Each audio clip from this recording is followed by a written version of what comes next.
하나님 말씀 사도행전 16장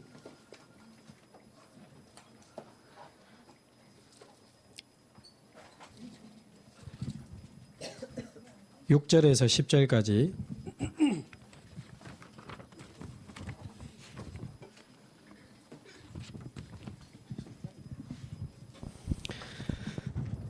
사도행전 16장 6절에서 10절까지 우리 함께 한 목소리로 봉독하겠습니다. 성령이 아시아에서 말씀을 전하지 못하게 하시거늘 그들이 부르기아와 갈라디아 땅으로 다녀가 무시아 앞에 이르러 비두니아로 가고자 애쓰되 예수의 영이 허락하지 아니하는지라. 무시아를 지나 드로아로 내려갔는데 밤에 환상이 바울에게 보이니 마게도냐 사람 하나가 서서 그에게 청하여 이르되 마게도냐로 건너와서 우리를 도우라 하거늘 바울이 그 환상을 보았을 때 우리가 곧 마게도냐로 떠나기를 힘쓰니 이는 하나님이 저 사람들에게 복음을 전하라고 우리를 부르신 줄로 인정함이라라. 아멘.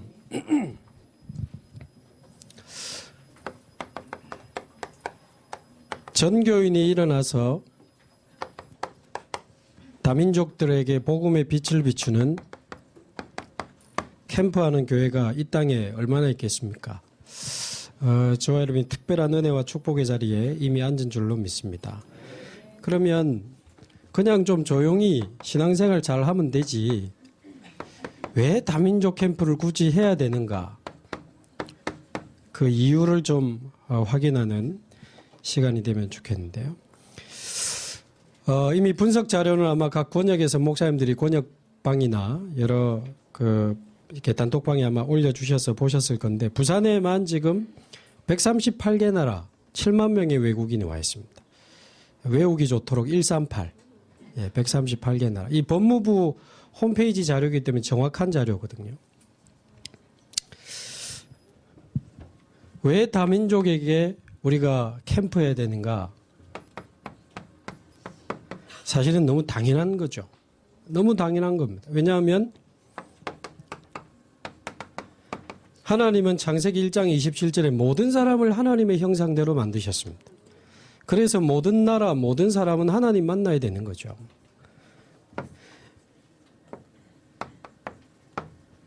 나라가 형성되고 민족이 형성되기 전에 일어난 사건이 창세기 3장입니다. 그래서 창세기 11장 이후에 같은 언어권별로 흩어져서 민족과 나라가 형성이 되기 때문에 모든 나라, 모든 사람, 모든 가정의 문제의 근본 뿌리는 창세기 3장이라는 거 우리 너무 잘 알고 있습니다. 그래서 모든 나라의 근본 문제는 창세기 3장이고 모든 나라, 모든 사람에게 유일한 답은 오직 그리스도밖에 없다는 사실을 이미 저와 여러분은 알고 있기 때문에 당연히 다민족 우리 캠프해야 되죠. 다민족 캠프에 대한 필연적 이유는 뭘까? 여러분 138개 나라, 안산이 제가 정확하게 법무부 자료 보니까 100개 나라 와 있어요. 물론 특화된 도시이긴 합니다만은 안산보다 더 많습니다. 138개 나라면. 아마 하나님이 세계복음화라고 부산에다가 많은 138개 나라를 모아주셨는데 이 다민족 캠프는 해도 되고 안 해도 되는 캠프가 아니죠. 필연적인 캠프입니다. 왜냐하면 이 138개 나라가 와 있다는 것은 이 지금 우리 부산이 세계복음화에 굉장히 가까운 도시라는 말이 되지만 만약에 이 다민족 138개 나라 사람들에게 복음 전하지 않으면 138개 나라 우상, 종교, 영적 문제 지금 다 들어온 겁니다. 그래서 지금 다민족에게 복음을 전한다 이건 당연한 거면서도 안전하면 저와 여러분은 물론이고 우리 후대에게 재앙의 땅을 물려줘야 됩니다. 그래서 이 다민족 캠프는 선교냐 재앙이냐에 그게 지금 걸린 캠프이기 때문에 해도 좋고 안 해도 괜찮고가 아니고 필연적으로 해야 됩니다. 다민족 캠프의 절대적인 이유를 생각해 보면 여러분 우리 교회에서 만약에 힘을 내가지고 세계복음 하자고 138개 나라 7만 명의 사람들을 만약에 부산에 불러들인다. 가능할까요?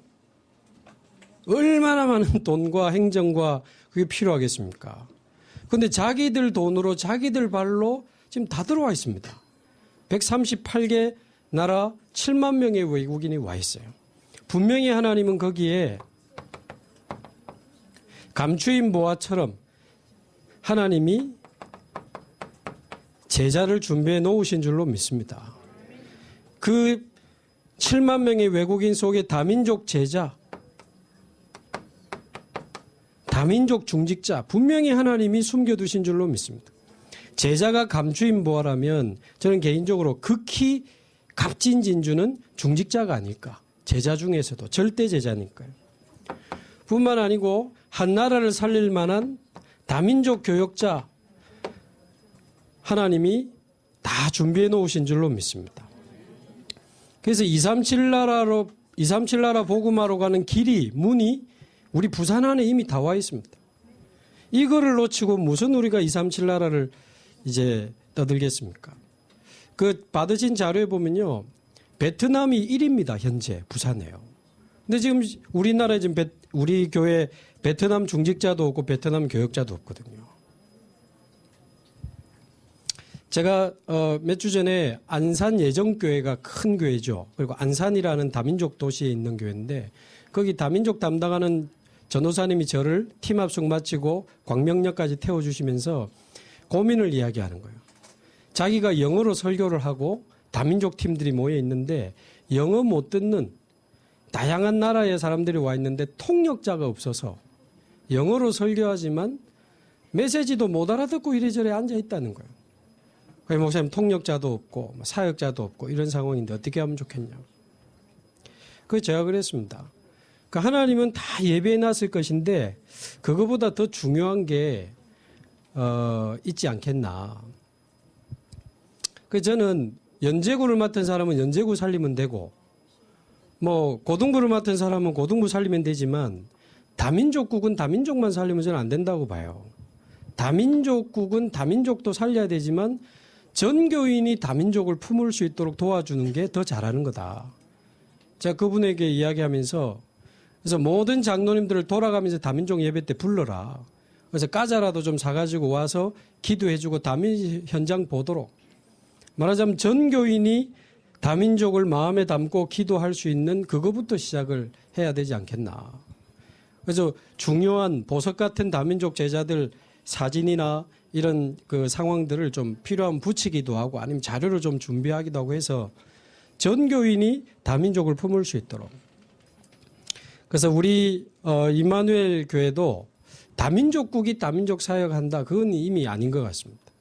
앞으로 우리가 기도하는 237 복음의 응답이 오면 올수록 우리 교회는 다민족이 우글우글하고 TCK가 우글우글한 교회가 되기 때문에 모든 교회, 권역, 교육기관 모든 파트들이 다민족을 마음에 품고 일어나는 그런 기회가 되면 좋겠습니다. 그래서 우리 지금 다민족 팀들이 같이 참여하셨는데 이제 우리 담당분에게도 연락하기를 이번에 다민족 중심으로 전도 캠프 하니까 참여해야 된다. 그거 아니다. 당신들이 주인공이다. 그래서 이번에 지금 다민족 팀들이 햄버거 먹고 지금 다 참여를 하셨거든요. 그래서 우리는 지금 다민족 캠프에 대한 당연하고 필연적이고 절대적인 이유를 가지고 여기에 모였습니다. 그래서 거기 연령별로 쭉 이렇게 구분도 돼 있고 지역별로도 구분돼 있고 한데요. 전 지역에 지금 다민족이 흩어져 있고 연령별로 보면 태영아도 569명이나 있습니다. 저는 초등학교에 TCK가 많다고 생각했는데 약 700명 있고요. 오히려 중고등학교에 1,500명 있어요. 우리 교회에 TCK 청소년이 없는 거지 밖에는 청소년 TCK 꽉 찼습니다. 그럼 어떻게 해야 되는가? 우리 첫 번째 기도한 대로 전교인이 이 다민족 현장에 대한 언약적 한을 가지고 이 다민족 현장의 마음을 확정하고 진짜 기도를 시작해야 되지 않나. 그런 생각들을 하게 되는 겁니다. 그래서 지금 오늘 이전 캠프로 이제 모이게 되는데요. 이런 이제 이유들을 가지고 우리가 좀 어떤 준비를 해야 되는가.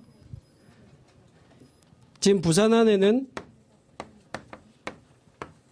너무너무 갈급한 황금어장이 많습니다. 황금어장인데 너무너무 갈급한 상황이 많아요. 그런데 여기에 복음을 전해주러 가기 위해서 갈급한 사역자와 팀이 너무 부족합니다. 그래서 하나님은 복음이 없어서 갈급한 사람과 복음을 전해주기 위해서 갈급한 사람을 만나게 하셔서 이 전도라는 작품을 이루어 가시거든요. 복음이 없어서 갈급한 사람 지금 너무 많아요. 그런데 어떻게 하면 복음을 전해줄까를 두고 갈급한 사람과 팀이 많지 않은 거예요. 여기에 대한 지금 갭을 이번에 좁혀내야 됩니다. 여러분 오늘도 일부 예배 때 말씀 주셨지만요. 한국 사람도 한국에서 사는 거 쉽지 않잖아요. 어려운데 외국인이 이 한국이라는 낯선 나라에 와서 산다는 자체가 어려움입니다. 모든 게 어려운 거예요.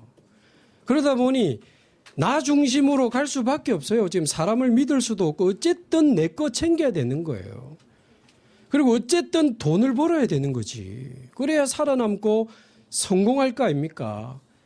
진짜 이 외국인들은요, 본인도 모르게 나 중심, 물질 중심, 성공 중심에 딱 찌들어 있습니다. 본인도 모르게. 그러다 보니까 좀 전문직의 뭐 연수라든지 이런 분들은 그래도 조금 괜찮은데 비전문직으로 이렇게 취업한 근로자들 있잖아요. 소위 노동자분들은요. 오직 나밖에 없습니다. 돈 벌어야 되는 거예요. 어쨌든 성공해야 되는 거예요. 그러다 보니까 얼마나 영적으로 황폐한지 모릅니다. 저기 그 서울의 영등포 쪽 보면 대림동이라고 있습니다. 조선족 분들이 한 80% 살고 있는 영화 무대로도 많이 이제 활용이 되는. 거기 제가 한번 캠프를 쭉 하면서 지금 지교회가 세워져 있잖아요. 초등학교 교감 선생님을 찾아가서 한번 만났거든요. 시인하더라고요. 초등학교 선생님들이 제일 오기 싫은 학교. 그래가지고 짬밥 안 되는 젊은 선생님들이 다 와 있는데 감당이 안 된다는 거예요. 누가 봐도 애들이 집에서 맨날 학대당한다는 게 보이는 거예요. 맨날 얻어맞고. 그걸 어떻게 말을 할 수가 없는 거지. 거기다 애들끼리 싸우는데요. 싸울 때 보면 겁난대요. 네 배돼지를 찔러 죽이 뿐다. 뭐 이런데 그 말을 어디서 배웠겠어요. 배돼지를 찔러 죽이 뿐다를. 이 부모님들이 다 맞벌이 하니까요. 일하고 지쳐가지고 집에 오면 할 게 있습니까? 막 짜증내고 신경질 내고 싸우고. 그러다 보니까 막 말도 거칠고. 그 당시 초등학교 3학년 친구 둘이가 이제 한 명 집에 놀러 갔는데 다 맞벌이하고 애들이 진짜 할 거 없거든요. 나 이제 갈래. 우리 집 갈래 하니까 좀 더 놀다가 나 혼자 있는 거 싫어. 좀 더 놀다가 나 갈 거야. 좀 더 놀다가 갈 거야. 얘가 칼 들고 나와가지고요. 가지 말라고. 얼마나 영육간에 황폐하고 지쳐 있는지 모릅니다. 거기다가 지금 국제 결혼한 이 다문화 가정을 보면 그래도 좀 이렇게 잘 사는 데도 있지만 상상외로 무너져 있습니다. 굉장한 갈등과 이 영적인 문제로 어려움을 당하고 있는데 우리 교회에 있는 우리 집사님이 아는 중국인 여자분, 한국 사람하고 결혼했는데 얼마나 남편하고 이게 안 통하는지 한 번은 남편 침대에 누워있는데 세수대에 물 담아 그냥 침대 위로 부어버렸다는데 본인이 막 스트레스가 이게 감당이 안 되는 거예요. 그러다 제가 들어보니까 그냥 서 있다가 오줌을 싸버렸대요. 그 친구들이 급하게 병원에 데려가면 병원에서 또 싸버렸대. 정신분열증 판명을 받은 거예요. 그러니까 지금 아무도 돌아보지 않는 그곳에 영적으로 무너져 있는 사람들이 너무 많습니다. 우리 기장지교회 우리 황나랑 전도사님이 이렇게 해운대에 있다 글로 가셨는데 전 참 그거 보면서 한 사람이면 되구나. 이분이 그 기장의 TCK 살리고 싶어서 언약 잡고 기도했는데 제가 알기로는 현재 한 5개 나라 10명의 TCK들이 교회 정착이 돼 있어요. 근데 그 상황 들어보니까 막 장난 아니에요. 초등학교 5학년짜리가 칼로 막 자해를 하고 정신과 약을 먹고 귀신 보는 거는 기본이고. 근데 어떤 집은 보니까 자매 3명이 사는데 3명 다 귀신을 보고 엄마는 우울증으로 10년째 방 안에서 나오지 않고 아버지는 한국 사람인데 알코올 중독이고. 근데 거기에 복음이 증거되고 아이들이 귀신이 안 보이기 시작하고 엄마가 이제 방에서 나오기 시작하고 아버지가 마음문 열려서 가정다락방이 열리고 그러면서 그런 TCK 가정들이 지금 교회로 슬슬 연결되고 있는 거예요. 그러니까 이번에 보니 기장지교에서 힘내가지고 그 TCK 아이들 WRC 엄청 보냈더라고. 돈 모아가지고. 참 감사하죠. 조금만 우리가 언약 잡고 마음 담고 기도하면서 다가간다면 이 복음을 기다리는 사람들이 지금 너무나 많습니다. 너무나 갈급한 황금어장이죠. 특히 TCK들. 저는 이번에 통계 보면서 야 초등보다 중고가 더 많구나. 저희 지역에도 어떤 아이는 전에도 집중훈련 때 말씀드렸습니다만 베트남 엄마하고 한국 아빠하고 결혼했는데 말입니다. 이 엄마가 오직 돈이라 깨놓고 당신은 왜 돈이 없냐면서 나 돈 때문에 시집 왔네. 그래도 알을 하나 낳아야 안 되겠나 하니까 애 낳아주면 얼마 줄래? 그랬답니다. 그래가지고 애를 가졌으니 애한테 관심이나 있겠습니까? 베트남에 있는 당신의 어머니 이제 모셔와가지고 애 봐라. 본인은 계속 놀려 다녔대요. 그러니까 애가 씻지를 안 해가지고 막 긁고 머리에 막 벌레가 나오고 하니까 학교에서 왕따 당하고 학교를 안 갈라 하는 거예요. 근데 아버지가 덜컥 폐암이 걸려버린 거지. 돈 없지 폐암 걸렸지. 그런 남편을 지켜주겠습니까? 이혼 소송 걸고 베트남 가버린 거예요. 아버지는 폐암 수술 받으러 왔다 갔다 하고 있고 이 7살짜리 여자 초등학교 1학년짜리 애가 방문을 걸어 잠그고 울면서 학교를 안 가는 거예요.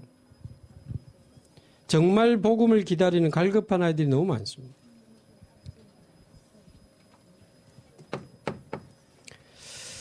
지금 저희 지역에 그 연제경찰서에서 위탁받은 TCK 아이들 몇 명 하고 있는데 그 아이 중에 한 명은 보니까 역시 아버지는 한국, 어머니는 중국인데 나이 차이도 막 20, 30, 현재 이혼했고 어머니는 혼자 살다가 다리 수술이 잘못돼서 하반신 마비가 왔고 애하고 날마다 펑펑 끌어안고 같이 죽자고. 걔 지금 중학생이거든요. 아빠가 뭐 이 딸에 대해서 친자 의심을 하니까 진짜 내 아이 맞나 말이죠. 그러면서 학교까지 찾아와가지고 나를 쳐버리니까 이 아이는 아빠에 대한 또 상처가 얼마나 많겠습니까? 많은 이야기를 할 수 없고 여러분도 많이 현장 보고 계시니까요. 이런데 지금 유학생들이 와 있다는 것은 절호의 기회입니다. 학부. 우리 외국어 대학에 있는 지금 교수님 한 4분 있잖아요. 그중에 우리 한 교수님은 한 번은 한 클래스 26명인가 맡았는데 26명 국적이 26개 나라라. 그 국가의 국비장학생으로 한 명씩 온 아이들이 1년 동안 언어 배우고 또 다른 대학으로 막 그런 가는 이제 그런 과정도 있고요. 보면 지금 어마어마하게 중요한데 버려져 있고 갈급한 황금어장이 지금 꽉 찼습니다. 우리 동서대 교수로 계시는 우리 그 안 집사님도 대학원 원장으로 지금 수고하시는데 그 대학원 안에 중국인이 200명이나 있대요. 그러니까 지금 갈급하고 비어있는 황금어장이 너무너무 많습니다. 학부뿐만 아니고 대학원, 석사, 박사 과정에 와 있는 이런 분들은 사실상 그 나라 완전 엘리트들이거든요. 돌아가가지고 교수하고 장관하고 아주 사회 지도층이 되는 분들이 대부분입니다. 이런 사람들이 지금 복음을 기다리고 있는데 우리가 조금만 겨자씨처럼 작아 보이지만 생명의 씨를 심는다면 누룩처럼 그 사람을 살리고 치유하면서 어느 날 감추인 보화처럼 제자가 되고 많은 사람을 살리는 그물을 던지는 날도 오게 될 것인데 우리 유 목사님께 들었습니다마는 한 권사님이 길에서 외국인 노동자 한 사람에게 복음 전한 거 아닙니까? 근데 그 사람이 복음 받고 은혜 받더니 RTS 신학교 들어간 거죠. 졸업하고 목사가 돼서 자기 나라로 돌아간 거 아닙니까? 근데 그 나라는 복음 전하면 가두고 죽이는 나라인데 생명 걸고 복음 전하다 보니까 생명 걸고 복음 전하는 또 제자들이 막 일어나는 거예요. 여러분 잘 아시는 살람 목사님 방글라데시 아닙니까? 가까이에서 직접 도우고 있는 안수 집사님 들어보니까 약 2,000명 정도 지금 연결돼서 말씀운동하고 있다 하더라고요. 그러면 그 권사님이 그 한 외국인 노동자에게 복음 전한 게 얼마나 작은 사건입니까? 이게 겨자씨, 누룩, 감추인 모화처럼 막 번져가는데 조금만 복음 전해주면 되는데 이 현장을 향해 갈급한 이 한을 가진 전도자와 팀이 필요한 겁니다. 우리 여기도 계시지만 우리 임 권사님이 부경대학에서 이제 다민족 사역을 많이 하시는데 국립대학이다 보니까 우리나라하고 수교 맺은 아프리카에서 국비 장학생들이 굉장히 많이 와요. 국립대학이니까. 우리 권사님 뭐 죄송하지만 뭐 영어를 원어민처럼 막 잘합니까? 뭐 그런 것도 아닌데 보면 주위에 영어권 분들이 굉장히 많이 연결돼 있어요. 그러면서 몇 년 전에 보니까 한 유학생에게 복음 전했는데 또 이름도 뭐 이름이 임마누엘이라나 뭐라 그래가지고 교회 다니던 분인 것 같죠. 예. 근데 복음 받고 우리 교회에서 한 1년 반 정도 신앙생활 하다가 돌아갔는데 그 아프리카의 서아프리카 라이베리아라고 하는 나라란 합니까? 근데 그 나라 가가지고는 알고 보니 자기 형님이 또 목사님이라 라이베리아 가가지고 복음 편집해놓고 막 형님에게 복음을 얼마나 이야기했는지 형님이 또 너무 좋아가지고 사모님하고 같이 도대체 이 복음 어디서 났냐. 우리 영어로 통역되는 메시지는 엄청 많잖아요.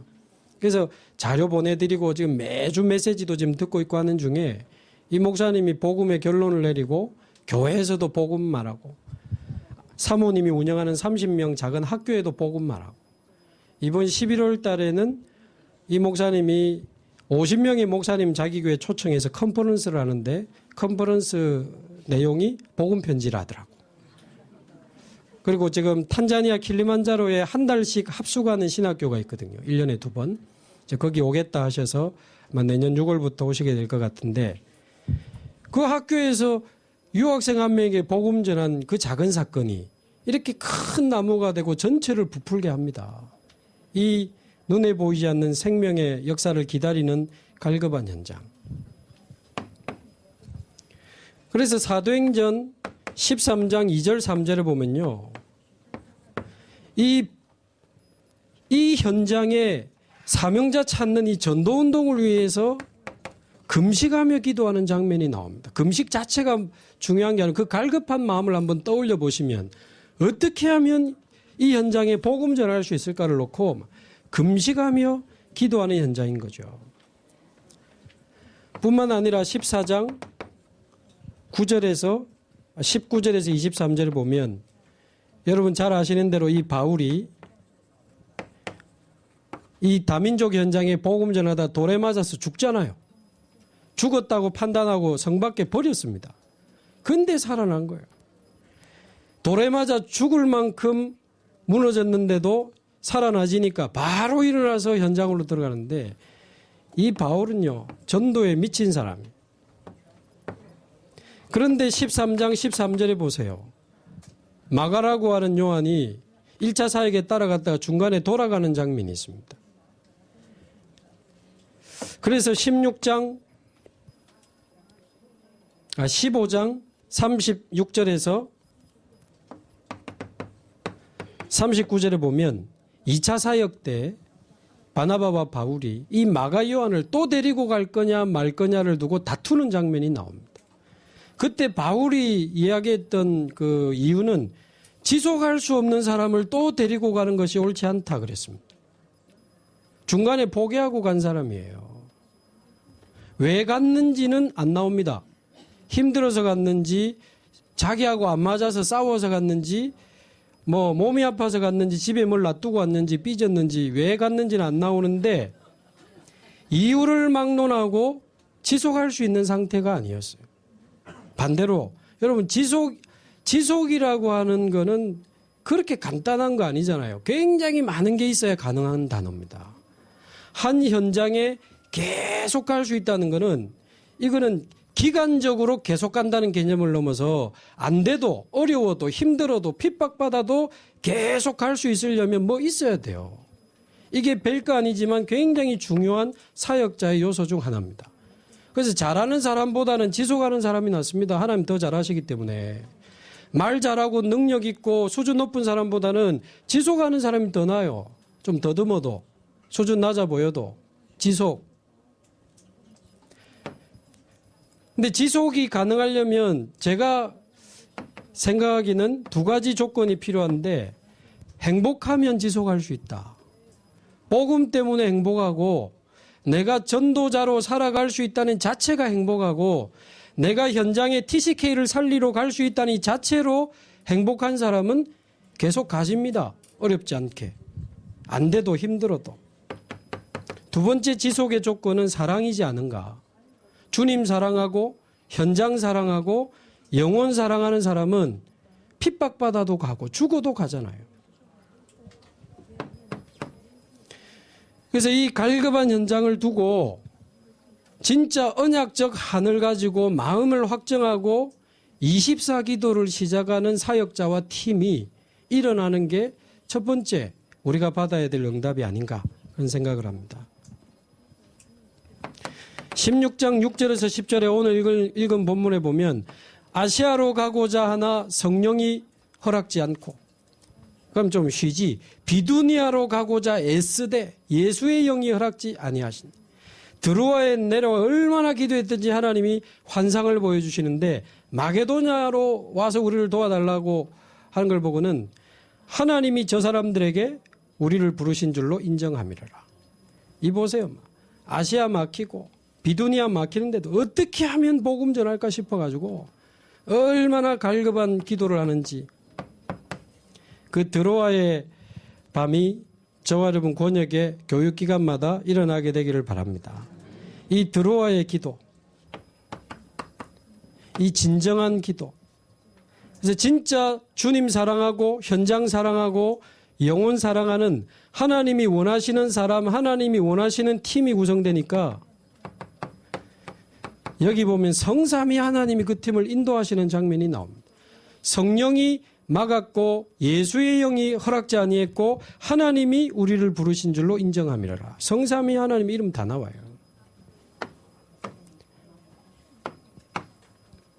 그래서 갈급한 황금어장에 정말 전도 위에서 갈급한 사람과 팀이 일어나서 언약적 한을 가지고 그 현장의 마음을 확정하고 24를 시작하면 좋겠습니다.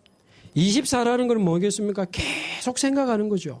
하나님 어떻게 하면 이 현장에 복음을 전할 수 있겠습니까? 어떻게 하면 모든 사람이 복음을 다 듣겠습니까? 자, 그런 중에 어떻게 하면 이제 좋겠는가를 두고 그 현장에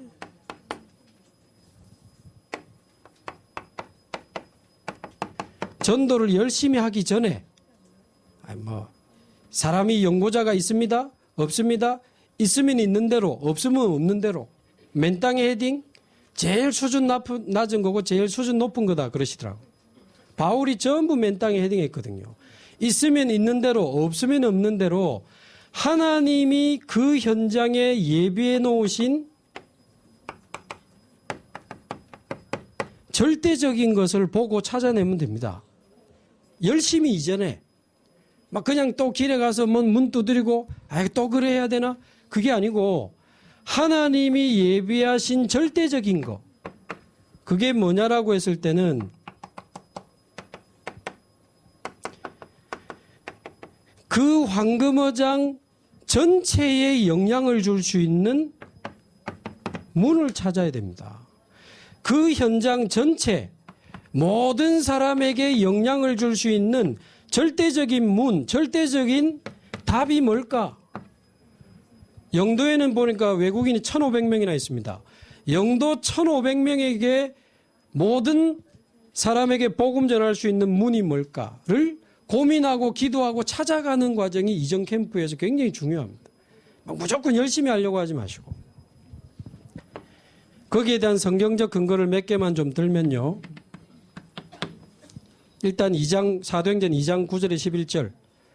언약 잡고 기도 시작했는데 하나님이 많은 사람을 보내주시네요. 근데 그 보내주신 사람을 자세히 보니까 15나라에서 온 산업인이에요. 이미 우리 교회 안에 와 있는 사람을 일단 첫 번째 자세히 봐야 됩니다. 현재 우리 교회 안에 와 있는 이 다민족들이 보아라. 값진 진주요. 또 다민족 아니어도 저와 여러분이 속한 권역, 우리 식구들, 그 사람의 기능, 직업, 관계, 옆집, 친척 이미 우리 교회 안에 하나님이 원하시는 문이 있다. 그 부분이 있고요. 또 두 번째 생각해 볼 만한 성경적 본문은 3장 1절에서 10절입니다.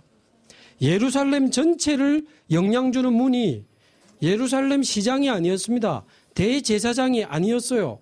무슨 율법 학자가 아니었습니다. 성전 앞에 거지. 그러니까 우리의 이 절대문을 찾으려면 우리의 선입견, 고정관념이 진짜 내려놔야 됩니다.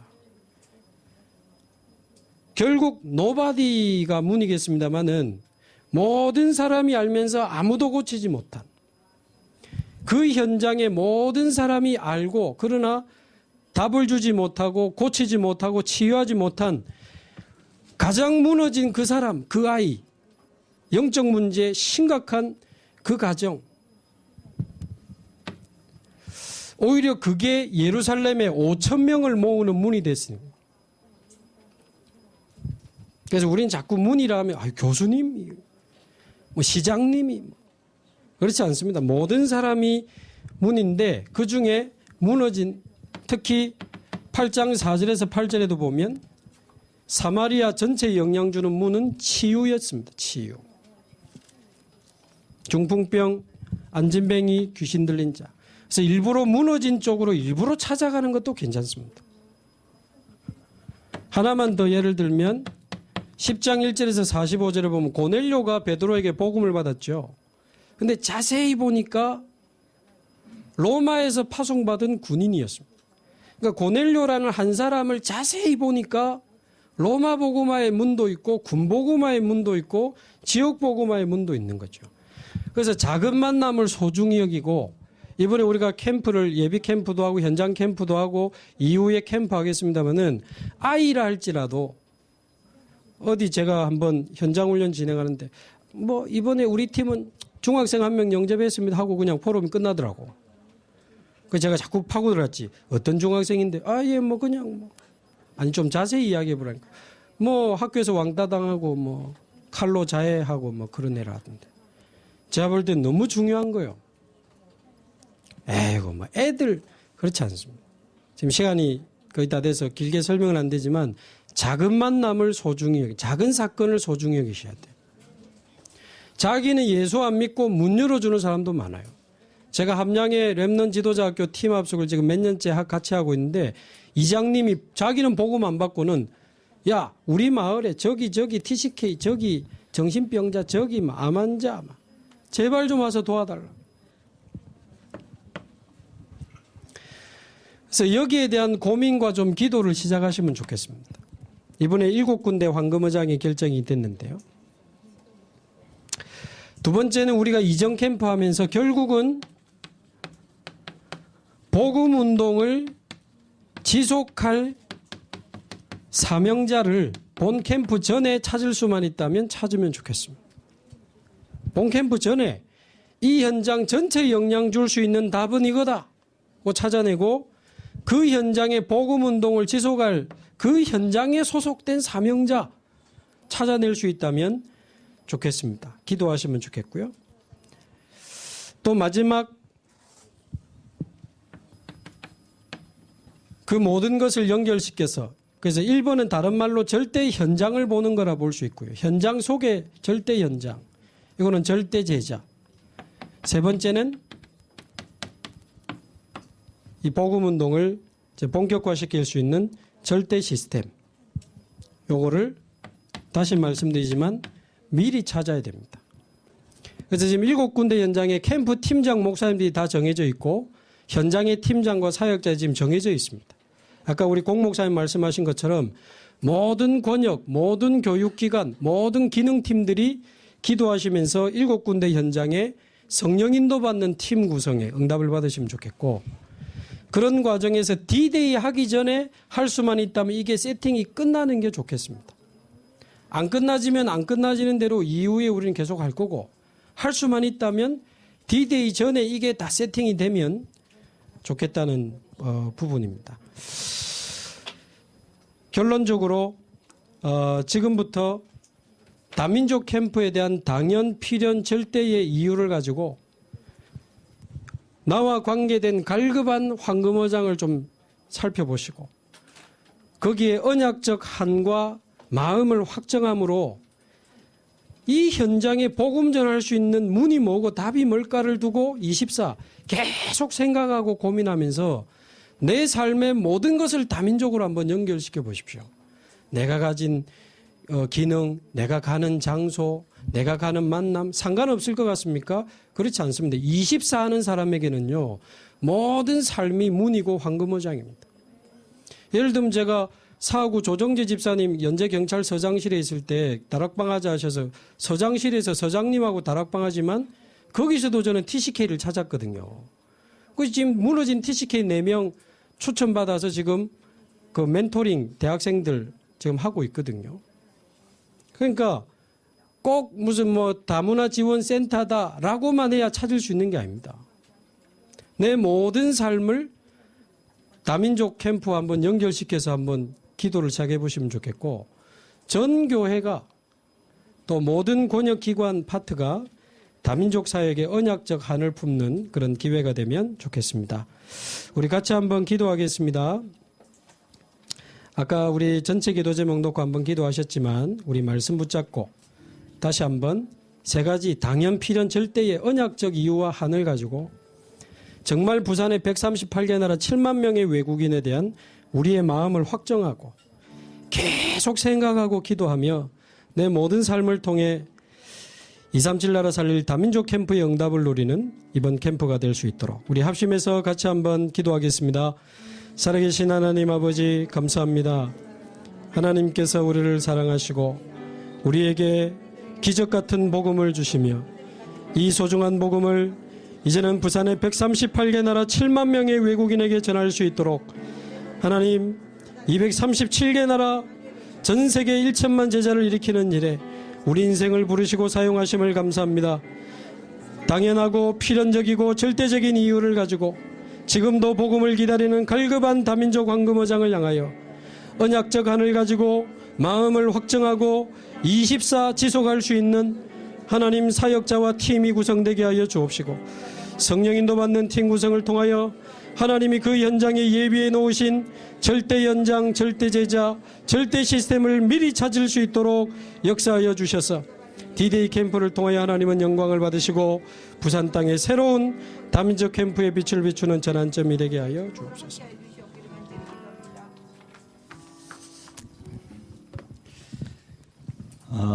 우리 다음 모임은